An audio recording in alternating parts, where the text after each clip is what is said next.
It's time for basketball, and Uber Eats is dropping deals on game day favorites to keep you locked in on the action. Like when you're craving a buzzer beater, but also buffalo wings. Or when an upset makes you want to ugly cry into a pizza. And right now, Uber Eats has game day deals from Burger King, Buffalo Wild Wings, KFC, and hundreds more local favorites. So you can keep your eyes on the ball and your hands on a burger. Order now, only on Uber Eats. Product availability varies by region. See app for details. This episode is brought to you by Indeed. When your computer breaks, you don't wait for it to magically start working again. You fix the problem. So why wait to hire the people your company desperately needs? Use Indeed's sponsored jobs to hire top talent fast. And even better, you only pay for results. There's no need to wait. Speed up your hiring with a $75 sponsored job credit at Indeed.com/podcast. Terms and conditions apply.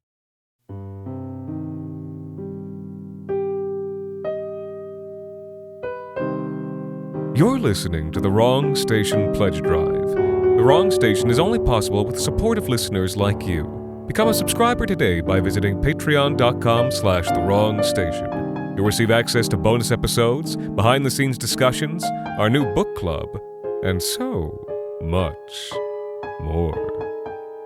Today, The Wrong Station is proud to present The Pit by Jacob Duarte Spiel.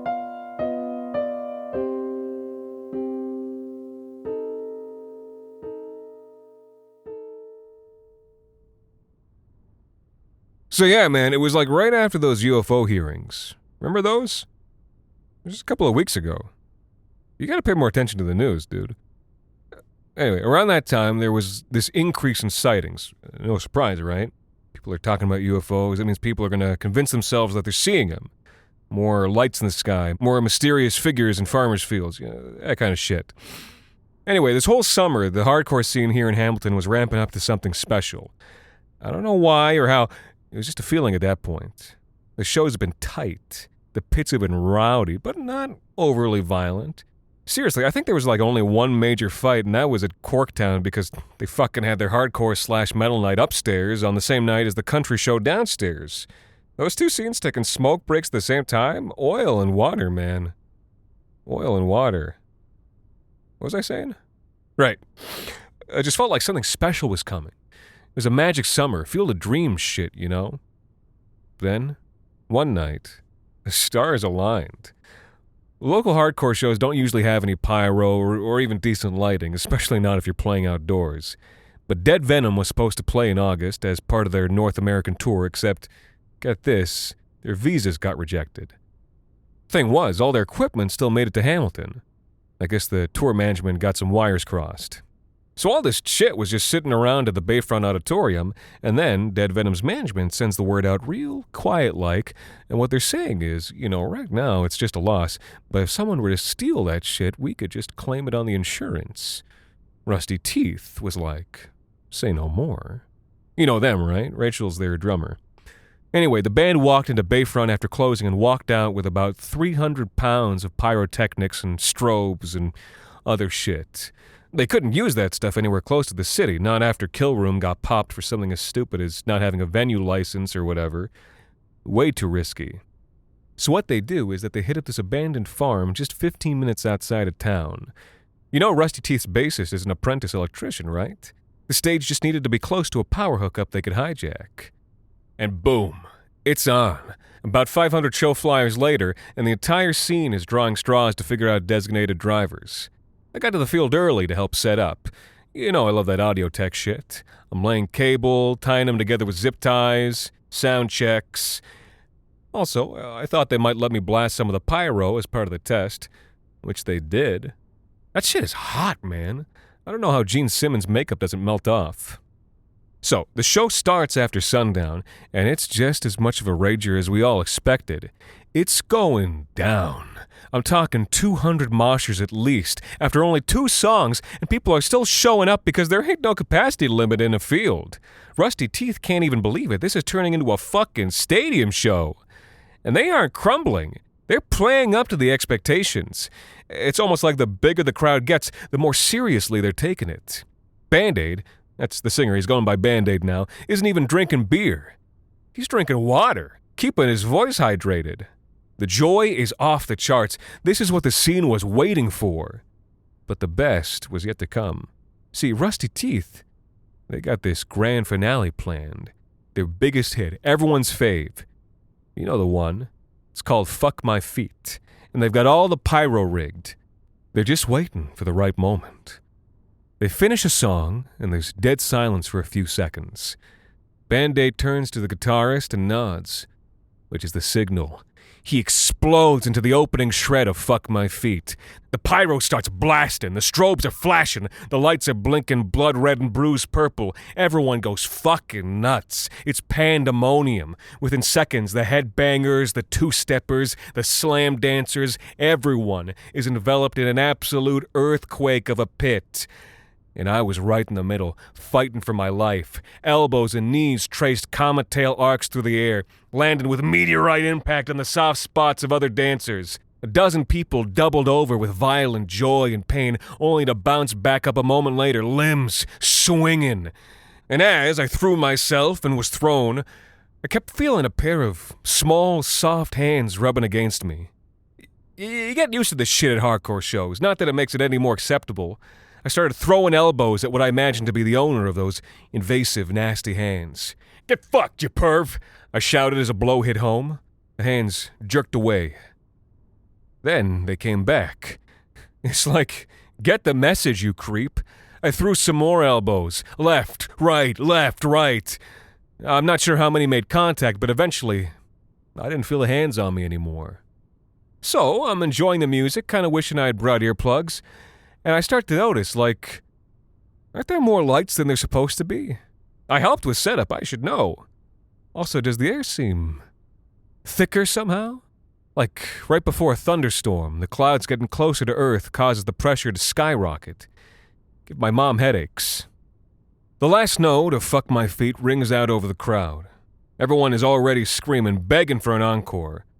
Rusty Teeth obliges, says they'll be back in 5 minutes. The pit started to clear. Then, a single high-pitched scream cut through the night. I spun around. There, in the remains of the mosh pit, a small gray body was laying face down, not moving. Its soft head, large and olive-shaped, was dented in a dozen spots by obvious blows. I touched my elbows. My fingers came away wet with the blue fluid. The same blue fluid that was pooling slowly around the extraterrestrial corpse, not even soaking into the earth beneath it. Everyone was staring at me, at my elbows. I thought he was just a little guy, I said, and you know how loud and screechy I get when I feel threatened.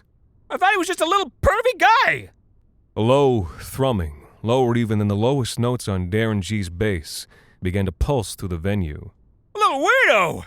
I was shouting now. "You know, little weirdo perv!" A massive object began to reveal itself in the sky, its cloaking device draining off it like rain running along a car window. A bright light beamed down, encircling me. The few moshers who hadn't yet backed away from me were now skittering out of the light like cockroaches. "You pervs up on your planet!" I shrieked at the craft. "Do you?" You ever think about, like, different perspectives and shit? Like how the dopest local hardcore show this town has ever seen might look, from above, like the lights of a landing pad for an alien ship. Like how the pyro and strobes might be a sort of unintentional semaphore language saying, "Touch it down right here." Then those aliens beam down a representative expecting, I don't know, a normal welcome from a peaceful race, and instead they get absolutely pulverized into interstellar ground beef by the entire Hamilton hardcore scene. And then you think maybe, just maybe, those pervy hands feeling you up were actually pleading hands, begging hands, the hands of a dying alien just looking for someone to help them escape the pit. You ever think about that shit? Where was I? Right. So I'm spotlighted and everyone around me, they're all gawking up at the spaceship, but also sort of backing away, just leaving me stranded alone on that island of light. The ship is lowering, And all I can think is I'm fucking screwed. But then, there's this fizzing noise and a loud pop, and suddenly everything goes dark. The ship broke the hijacked power line, which blew the strobes, amps, the whole setup. But it must have also blown out the ship's spotlight. It was like everyone snapped back to reality all at once. Absolute chaos. Screaming, crying, people running for their cars and bikes using only the starlight to guide them. I did not need an invitation. I ran like hell, jumped into someone's back seat, I don't even know whose, and tried to stay the hell out of sight until we were all back in the city. So now, there's been sightings of lights in the sky all over the world. That lady that was cut in half in Iowa. And in BC, they found these hikers that had been, turned inside out. A scientist in the Arctic Circle got jellified while out digging ice cores. He looked like one of those aspics your grandma makes for the holidays. Then I saw the before photos and... Fuck, man. The Iowa lady and one of the hikers and that scientist? They all looked a hell of a lot like me. So, yeah. Hey, I'm not sure who actually dealt the killing blow to that little gray cocksucker, but I'm not taking the fall for that. No way. No fucking way. Staying indoors for a bit. Till the heat dies down anyway. Still, it was a great fucking show, though.